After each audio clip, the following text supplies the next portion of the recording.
교회에 계신 분들에게 인사하겠습니다. 사랑합니다. 축복합니다.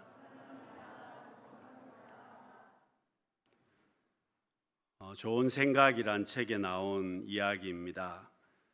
화목하고 단란한 가정이 있었습니다. 세 자매와 부모님이 행복한 가정을 이루고 있었는데 가정에 문제가 생겼습니다. 어느 날 아빠가 이렇게 말합니다. 야, 내가 복권에 당첨이 되었는데 네 엄마가 어디에 숨겨서 찾아내라고 아빠가 난리입니다. 처음에는 농담인가 그렇게 생각을 했는데 나중에 병원에 가서 진찰을 해보니까 아빠가 치매가 걸렸습니다. 아니, 이럴 수가, 우리 아빠에게 치매가 오다니. 아빠 정신 차리라고 딸들이 이야기를 하면서 집안에 난리가 났습니다. 울고불고 난리가 났습니다. 또 집안이 갑자기 우울해졌습니다. 근데 또 놀라운 일이 생겼습니다. 작은 언니가 이상한 소리를, 복권을 찾아내라고 계속 말하는 아빠에게 그 말을 받아주기 시작하면서 아빠가 달라지기 시작했습니다. 그래 아빠, 맞아. 복권 내가 은행에 맡겨뒀어.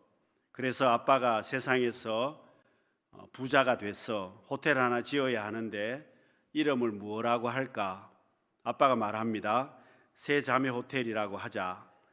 찡그리고 화내던 아빠의 얼굴이 갑자기 환해졌습니다. 이상한 소리를 하지만 아버지의 말을 받아주는 딸이 있을 때 화내던 아빠가 환하게 미소 짓는 아빠로 바뀌었습니다. 찡그리던 치매를 미소 짓는 치매로 바꾼 것이었습니다. 여러분, 치매를 고친 것은 아닙니다. 그렇지만 지혜롭게 대처함으로 인해서 가정은 다시금 화목한 분위기를 만들 수가 있었습니다. 사랑하는 성도 여러분, 새해가 시작이 되었습니다. 여러분, 새해에 우리가 어떻게 살아가겠습니까? 여러분, 올 한 해를 어떻게 살아야 지혜로운 삶을 살겠습니까? 올 한 해 내가 어떻게 살아야 복 있는 성도의 삶을 살 수가 있겠습니까? 여러분, 시편 오늘 본문 말씀을 보면 다윗은 부조리한 세상을 보면서 마음이 편하지를 못합니다. 세상을 보니까 악한 사람들이 형통합니다. 거짓말하고 사기치는 사람들이 여전히 잘 살고 있습니다.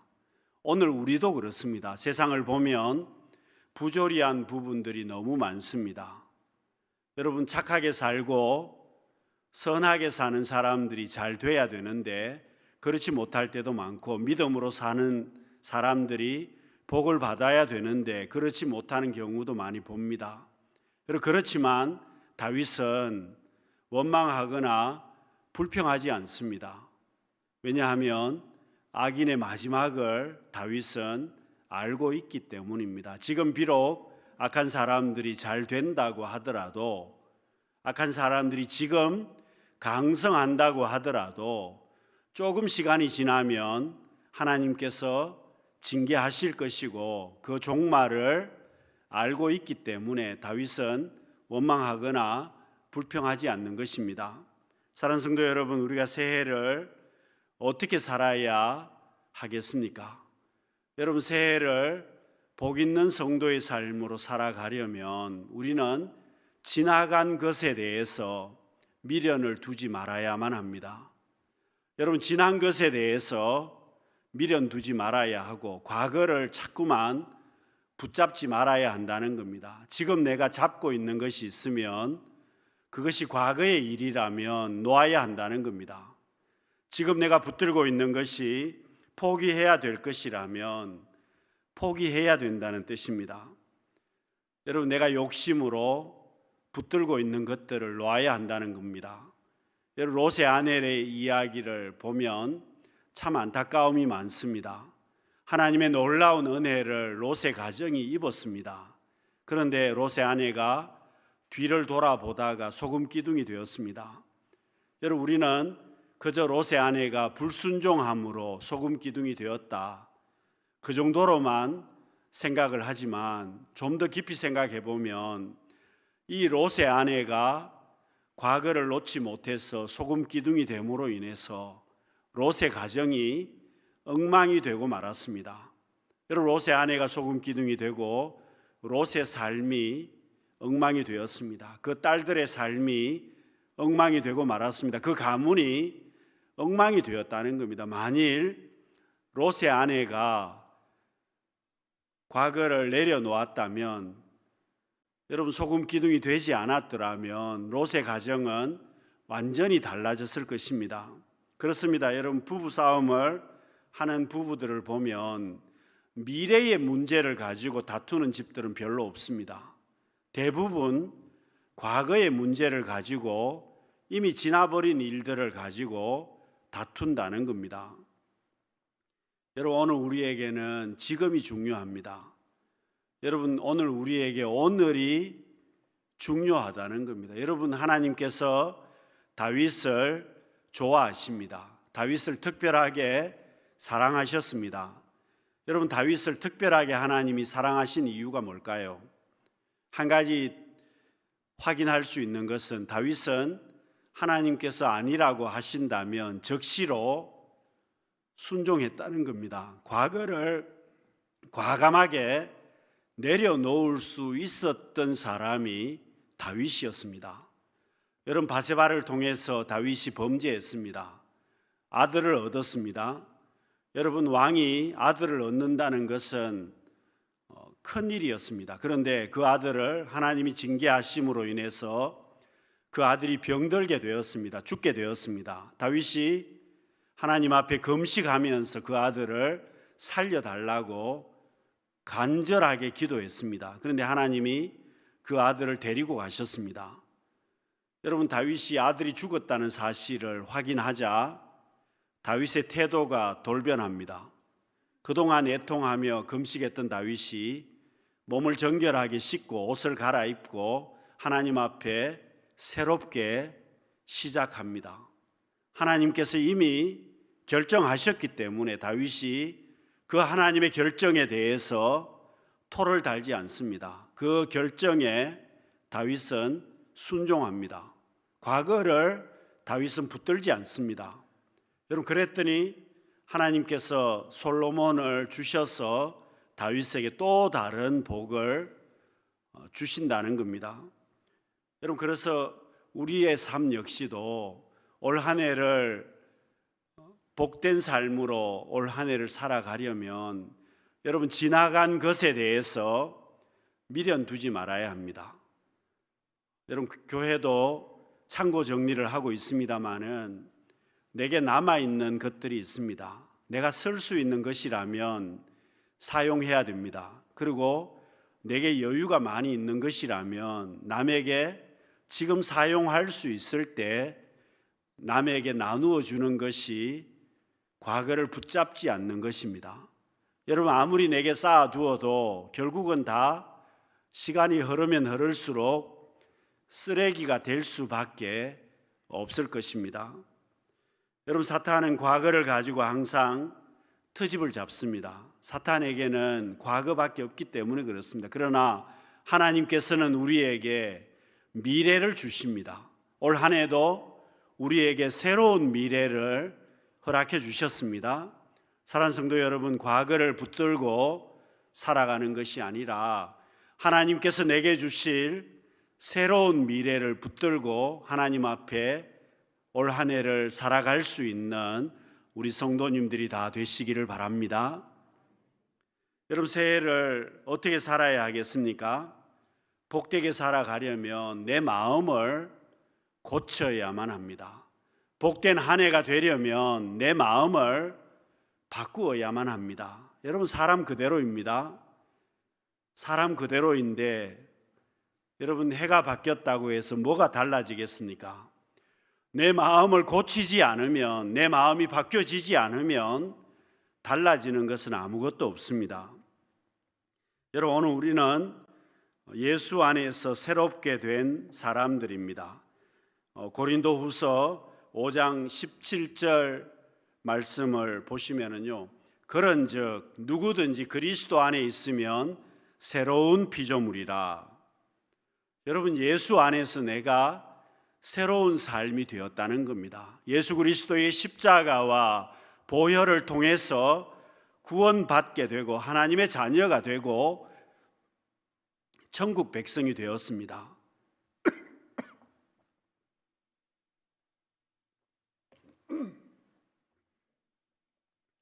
죄송합니다. 여러분, 내가 예수 안에서 새로운 삶이 되었기 때문에 여러분, 올 한 해를 우리가 살아가면서 내 마음을 고쳐야 한다는 뜻입니다. 여러분, 잠언 23장 7절 말씀을 우리 같이 한번 읽어보겠습니다. 시작. 대저 그 마음의 생각이 어떠하면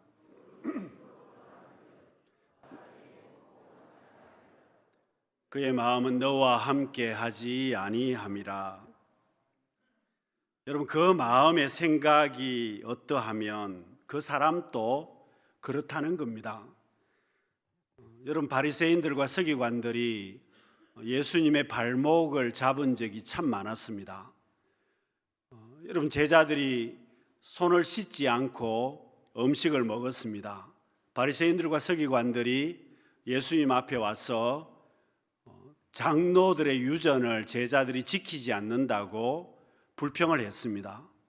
여러분, 예수님께서 그때 그 바리새인들과 서기관들에게 하신 말씀이 바로 이런 말씀입니다. 사람을 더럽게 하는 것은 마음에서 나오는 것이라는 겁니다. 여러분, 입으로 들어가서 뒤로 나오는 것이 사람을 더럽게 하는 것이 아니라 우리 마음에서 나오는 그것이 사람을 더럽게 한다는 겁니다. 그래서 여러분, 내 마음이 하나님 앞에 온전하지 못하면 그 마음에서 나오는 모든 것이 복을 받지 못한다는 겁니다. 여러분, 내 마음이 강팍하면, 내 마음이 완악하면 올 한 해 하나님 앞에 복 있는 삶을 살 수 없습니다. 여러분, 바로왕이 그 마음이 강팍했습니다. 여러분, 이스라엘 백성들이 그 마음이 완악했습니다. 광야를 살면서 이스라엘 백성들은 광야길 가운데서 음식이 없으면 불평합니다. 물이 없으면 불평합니다. 그리고 환경이 좋지 못하면 계속해서 불평합니다. 자기들의 뜻대로 되지 않으면 불평했습니다. 여러분, 바로왕은 그 마음이 강팍했다고 성경은 말씀합니다. 이스라엘 백성들 그 마음이 완악했습니다. 결과가 어떻게 됩니까? 여러분, 바로왕은 하나님 앞에 복 있는 삶을 살지 못합니다. 10가지 재앙을 받습니다. 여러분, 보통 사람 같으면 몇 가지 재앙으로만 충분할 것인데 여러분, 바로왕은 10가지 재앙을 다 받습니다. 여러분, 이스라엘 백성들 광야에서도 그렇게 고생하면서도 나중에 포로로 끌려가지 않습니까? 여러분, 하나님 앞에 강팍한 마음을 가지고 있으면, 완악한 마음을 가지고 있으면 절대로 우리는 복 있는 삶을 살 수 없습니다. 하나님께서 그 강팍한 마음에 복을 주시지 않습니다. 완악한 마음에 은혜를 베풀어 주시지 않습니다. 사랑하는 성도 여러분, 내 마음을 빨리 바꾸어야 합니다. 내 마음을 빨리 고쳐야 합니다. 여러분, 사람이 달라지는 것이 아니라 내 마음을 바꾸어야 한다는 겁니다. 여러분, 사람은 잘 변화되지 않는다고 이야기를 합니다. 그 사람의 기질이, 그 사람의 성격이, 그 사람 가지고 있는 행동적인 그런 모습이 잘 바뀌겠느냐? 안 바뀐다.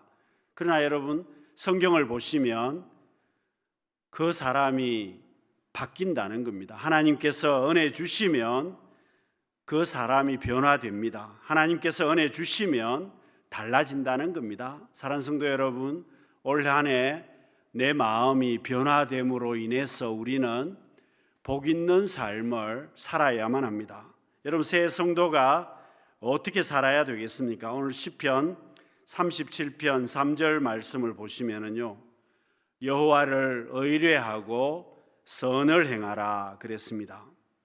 하나님을 의지하고 살아야 한다는 겁니다. 여러분, 우리가 어떻게 살아야 되느냐? 우리는 하나님을 의지하고 살아야 되는 사람이라는 겁니다. 하나님을 의지하고 말씀대로 살아야 될 사람이 오늘 우리들이라는 겁니다. 그런데 우리는 하나님을 의지하고 사는 것이 아니라 세상의 능력을 의지하고 살기를 원합니다. 세상의 물질을 가지고 살기를 원합니다. 여러분, 사람들의 도움을 받아서 내가 살기를 원합니다. 그런데 그렇게 살면 되어야 하는데, 그렇게 살면 잘 돼야 되는데 잘 되지 않습니다.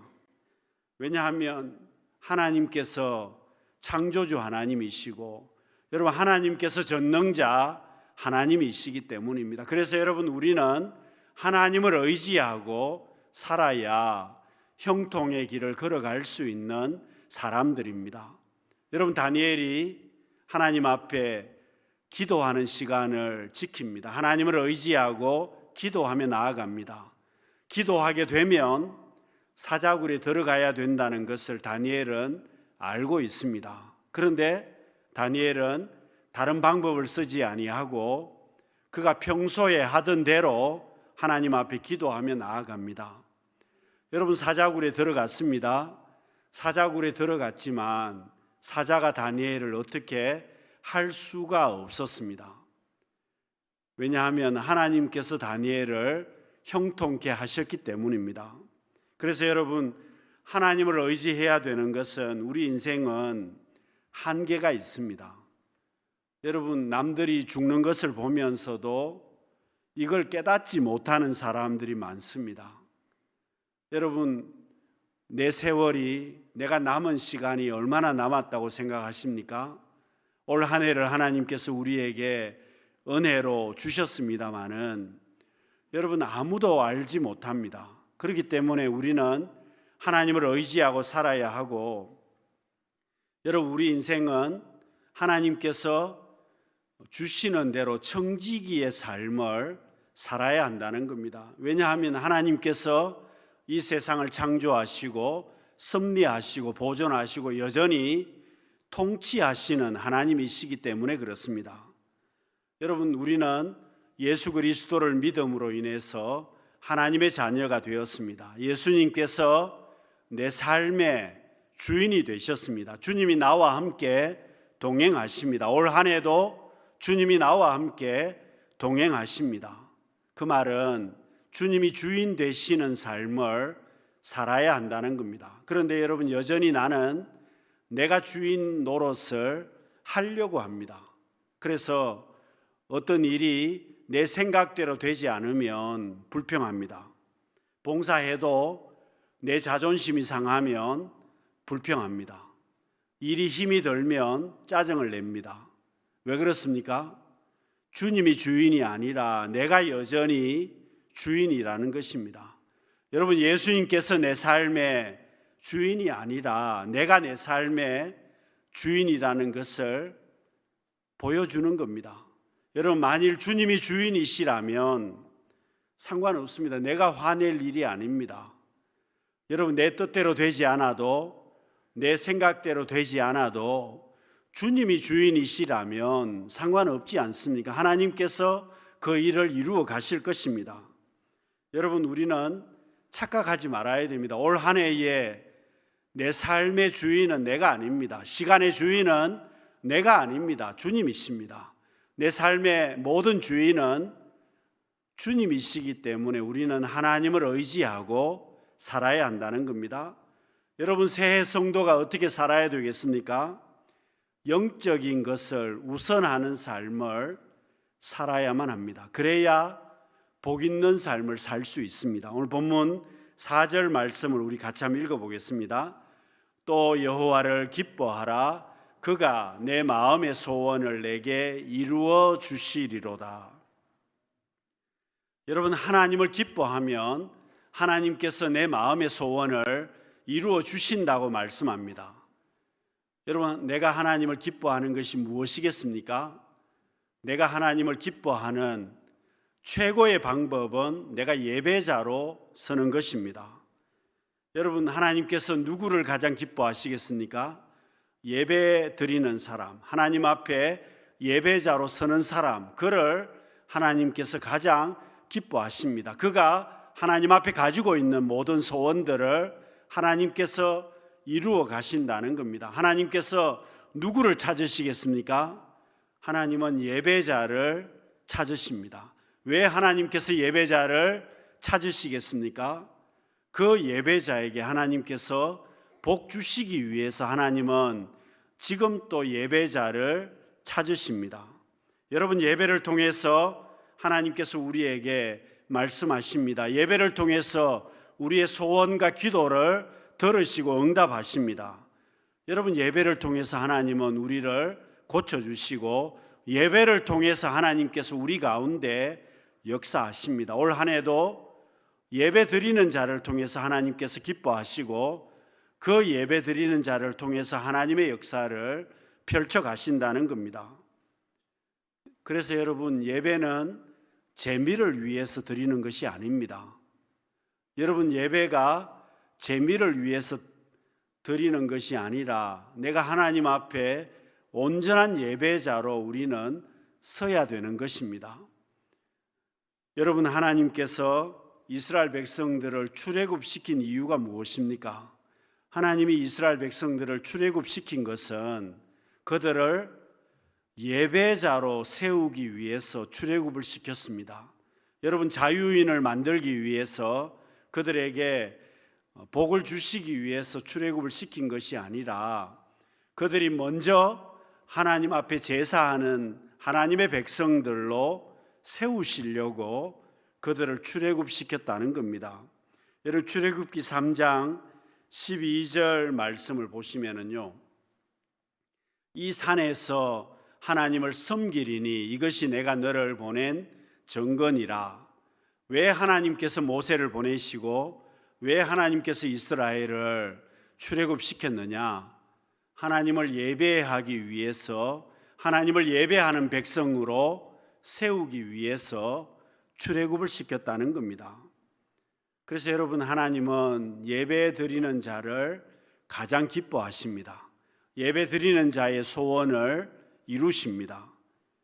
그래서 여러분, 하나님은 예배 드리는 자에게 복 주시기를 원하십니다. 그래서 예배가 성공의 비결입니다. 여러분, 올 한 해 내가 복을 받으려면 영적인 순서가 굉장히 중요합니다. 영적인 순서가 왜 중요하겠습니까? 하나님을 기뻐하고 예배자로 서면 당연히 영적인 것이 우선이 됩니다. 여러분, 영적인 것이 우선되는 삶을 살면 하나님께서 그 사람에게 복을 주십니다. 그런데 우리의 문제가 뭡니까? 우리는 육적인 것을 우선합니다. 그래서 그런 분들이 많습니다. 내가 하나님 돈 많이 벌어서 내가 하나님 앞에 성공해서 하나님 앞에 충성하겠습니다. 하나님, 내가 하나님 앞에 내가 하고 싶은 일들 먼저 다 감당한 다음에 내가 하나님 앞에 시간을 내어서 열심히 충성하겠습니다. 그렇게 말하시는 분들이 많습니다. 근데 여러분, 거꾸로 하는 겁니다. 하나님께서는 먼저 예배자가 되기를 원하십니다. 먼저 영적인 복을 하나님이 받기를 원하십니다. 왜냐하면 영적인 복을 받아야 육적인 복이 따라오기 때문에 그렇습니다. 여러분, 왜 우리가 복을 받지를 못합니까? 육적인 것을 우선하기 때문에 그렇습니다. 여러분, 예배를 무시하고 다른 것을 하게 되면 마치 여러분 에서가 장자권을 팥죽 한 그릇에 팔아버리는 것과 똑같습니다. 여러분, 에서가 왜 복을 받지 못했겠습니까? 영적인 것을 무시했기 때문입니다. 영적인 것을 우선하지를 못했습니다. 하나님이 주신 그 장자의 축복을 받지를 못한 이유가 그것을 사모하지 않습니다. 여러분, 오늘 우리도 그렇습니다. 영적인 것을 우선해야 올 한 해 육적인 복도 받을 수 있습니다. 여러분, 예배자로 서면 당연히 하나님 앞에 복 있는 삶을 살게 될 것입니다. 사랑하는 성도 여러분, 새해 우리가 어떻게 살아야 하겠습니까? 시편 37편 5절과 6절 말씀 같이 읽겠습니다. 내 길을 여호와께 맡기라. 그를 의지하면 그가 이루시고 내 의를 빛같이 나타내시며 내 공의를 정오의 빛같이 하시리로다. 여러분, 내 삶에 올 한 해도 걱정이 되는 것들이 정말 많습니다. 아직도 문제가 그대로 남아 있습니다. 어려운 일들이 그대로 남아 있습니다. 그런데 하나님께서 우리에게 어떻게 하라는 겁니까? 그렇지만 그 모든 것을 하나님 앞에 맡기고 살라는 겁니다. 맡기고 살면 하나님께서 그 모든 부분들을 이루시겠다는 겁니다. 그래서 여러분, 우리는 자녀 문제도 하나님 앞에 맡겨야 됩니다. 건강의 문제도 하나님 앞에 맡겨야만 합니다. 그리고 내 삶의 모든 문제들 역시도 내가 염려하고 걱정할 것이 아니라 하나님 앞에 맡겨야 한다는 겁니다. 여러분, 내가 무엇을 하는 것이 아닙니다. 그러면 또 맡긴다고 해서 그러면 나는 맡겨놓고 가만히 있으라는 것도 아닙니다. 여러분, 여기 맡긴다는 말은 하나님께서 내게 하시는 모든 일을 내가 수용하겠다는 겁니다. 나는 최선을 다하고 하나님이 내게 주신 것을 내가 수용하는 삶을 살겠다는 겁니다. 그래서 여러분, 그 결과가 어떠하든지 간에 나는 하나님께서 내게 주신 대로 수용하겠습니다. 여러분, 잘 돼도 수용하겠습니다. 잘 되지 못해도 하나님, 내가 순종하겠습니다. 내 눈으로 보면 잘 되지 않았지만 그것조차도 하나님, 내가 순종하겠습니다. 그런 이야기입니다. 왜 그렇습니까? 내 눈으로 보기에는 지금 잘 되지 않았지만 하나님께서는 그것을 가지고 합력하여 선을 이루실 것이기 때문에 그렇습니다. 여러분, 하나님의 뜻은 아무도 모릅니다. 여러분, 하나님께서 나를 통해서 올 한 해 이루어 가실 모든 일들 나는 알지 못합니다. 그러나 결론은 알고 있습니다. 결론은 하나님께서 도장을 찍어야 끝이 나는 겁니다. 여러분, 하나님께서 결론을 내셔야 끝난다는 뜻입니다. 그 말은 어떠하든지 간에 나는 하나님의 결정하심에 대해서 순종해야 되고 하나님 앞에 맡기는 삶을 살아야 한다는 겁니다. 그렇게 살면 하나님께서 합력하여 선을 이루어 가실 것입니다. 사랑하는 성도 여러분, 올 한 해 여러분 어떻게 살아야 되겠습니까? 올 한 해 내가 어떻게 살아야 지혜로운 복 있는 성도의 삶을 살겠습니까? 여러분, 지나간 것은 붙들지 말고 내려놓아야만 합니다. 여러분, 미래를 바라보고 하나님이 내게 주신 것을 최선을 다해서 내가 믿음으로 감당해야만 합니다. 하나님을 의지하고 예수님께서 내 삶의 주인 되는 삶을 살아야 합니다. 하나님을 의지하는 삶을 살아야 합니다. 하나님 앞에 맡기는 삶을 살아야 합니다. 영적인 삶을 우선하는 예배자의 삶을 내가 살아야 합니다. 그렇게 살면 하나님께서 내 삶을 인도하십니다. 합력하여 선을 이루어 가실 것입니다. 여러분, 새해를 시작하면서 아직 우리의 삶 가운데 여러 가지 어려운 일들이 남아 있지만 하나님 앞에 맡기고 하나님을 의지하심을 통해서 예수님과 동행함으로 인해서 복 있는 성도의 삶을 살아갈 수 있는 우리 모두가 될 수 있기를 바랍니다.